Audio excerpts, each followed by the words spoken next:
Channel 5 news நேயர்களுக்கு வணக்கம்.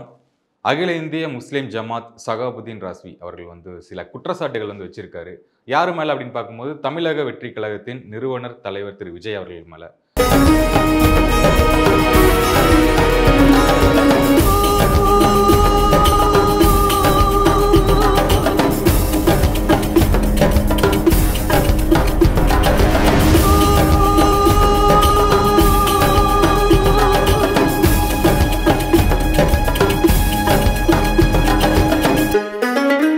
எதற்காக அப்படின்னு பார்க்கும்போது மார்ச் 7ஆம் தேதி இஃப்தார் நோன்பு நிகழ்ச்சியை விஜய் அவர்கள் திறந்து வச்சார்.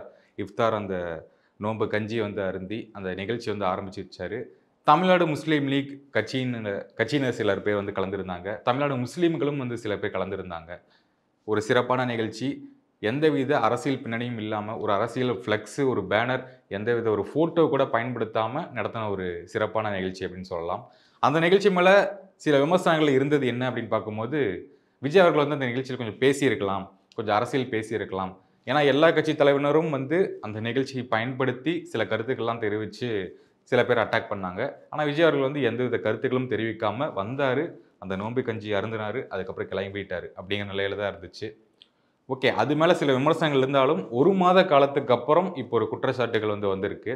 அது என்னென்னு பார்க்கும்போது, அந்த நிகழ்ச்சியில் சில குடிகாரர்கள், சூதாட்டக்காரர்கள் விஜய் வச்சு நிகழ்ச்சி நடத்தியிருக்காரு.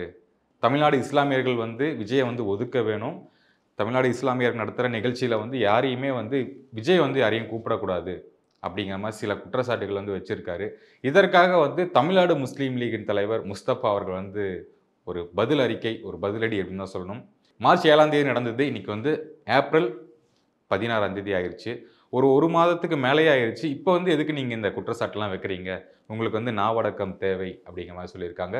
இன்னொன்று, தமிழ்நாடு இஸ்லாமியர்கள் எல்லாத்தையுமே நீங்கள் குடிகாரர்கள், சூதாட்டக்காரர்கள் நீங்கள் எப்படி சொல்லலாம்? நீங்கள் சொல்கிறதுக்கு உங்களுக்கு எந்த தகுதியும் கிடையாது அப்படிங்கிற மாதிரி ஒரு பெரிய அறிக்கையை கொடுத்துருக்காரு. இந்த விஷயம் எங்கேயுமே பெரிய சர்ச்சையாக மாறலை. ஏன்னா நடந்து ஒரு மாதம் கழிச்சு எதுக்கு இவர் பண்ணுறாரு, இது யாரோட தூண்டுதல் அப்படின்னு தான் நம்ம எல்லாருமே யோசிக்கும் போது, இந்த அறிக்கையில் அவர் மென்ஷன் பண்ண என்னென்னா, இது திமுகவுடைய ஒரு தூண்டுதல் தான். ஏன்னா அந்த மார்ச் 7ஆம் தேதி நடந்த நிகழ்ச்சியே சில திமுகவினர் நிறைய விமர்சனங்கள் எல்லாமே பண்ணியுமே எல்லாமே ஃப்ளாப் ஆயிடுச்சு. எங்கேயுமே நீங்கள் வெற்றி பெறலை. நாங்கள் தான் அந்த நிகழ்ச்சியை சிறப்பாக நடத்தி வெற்றி பெற்றிருந்தோம். அதுலேயுமே சில இஸ்லாமியர்களே உள்ள விடலை அப்படிங்கிற குற்றச்சாட்டும் இருக்குது. அதை நம்ம எடுத்துக்கலாம். ஏன்னா அவங்களுக்காக நடத்துகிற நிகழ்ச்சியில் அவங்களே உள்ள விடல அப்படிங்கிறது ஒரு கரெக்டான விஷயம் தான்.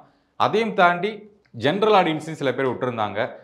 அது கொஞ்சம் எதற்கு அப்படிங்கிற மாதிரி தான் இருந்தது. இந்த சகாபுதீன் ராஸ்வி அவர்கள் யார் அப்படின்னு பார்க்கும்போது, இப்போதைக்கு திமுகவுடைய ஒரு முக்கிய நிர்வாகி கூட அவர் ஒரு சில கூட்டணிகள் வச்சிருக்கிறதாகவும், அதனால தான் இந்த அறிக்கையை ஒரு மாத காலத்துக்கு அப்புறம் போடுறாரு அப்படின்னு வந்திருக்கு. பாஜகவினுடைய ஒரு முக்கிய நிர்வாகி கூடயும் ஒரு தொடர்பு இருக்கிறதாகவும், அவங்க சொன்ன ஒரு ஊதுகுழலாக தான் பாஜகவுக்கு அவங்க செயல்படுறதாகவும் சில அறிக்கைகள் போட்டிருக்காரு. இது எப்படி இருக்குன்னு பார்க்கும்போது, ஒரு மாதம் முன்னாடி நடத்துகிற நிகழ்ச்சிக்கு எதுக்கு இப்போ ஒரு குற்றச்சாட்டு வர்றீங்க? எதுக்கு நீங்கள் இந்த விளம்பரம் தேடுறீங்க?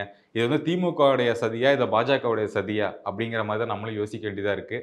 ஏன்னா இஃப்தார் நோன்பு நிகழ்ச்சி முடிந்து ரொம்ப காலங்கள் ஆரம்பிச்சு, இப்போது சித்திரை 1 ஆரம்பித்து அடுத்த கட்டத்துக்கு எல்லாரும் நகர்ந்துட்டு இருக்கும்போது, வக்ஃபு போர்டு வாரியத்துக்கே விஜய் ஒரு எதிராக ஒரு கேஸும் போட்டிருக்காரு. அடுத்த கட்ட நடவடிக்கைகள் போயிட்டு இருக்கும்போது, ஏன் முடிஞ்ச ஒரு நிகழ்ச்சிக்கு நீங்கள் ஒரு விளம்பரம் தேடுறீங்க அப்படிங்கிற விஷயம் தான் போயிட்டுருக்கு. இப்போ ரீசெண்டாக வக்ஃபு போர்டு விவகாரத்துக்கு விஜய் கட்சியின் சார்பாக ஒரு ஆர்ப்பாட்டம் நடத்தினாங்க. சென்னையில் இருக்க ஒரு முக்கிய ஏரியாக்களில் இந்த ஆர்ப்பாட்டம் நடந்தது.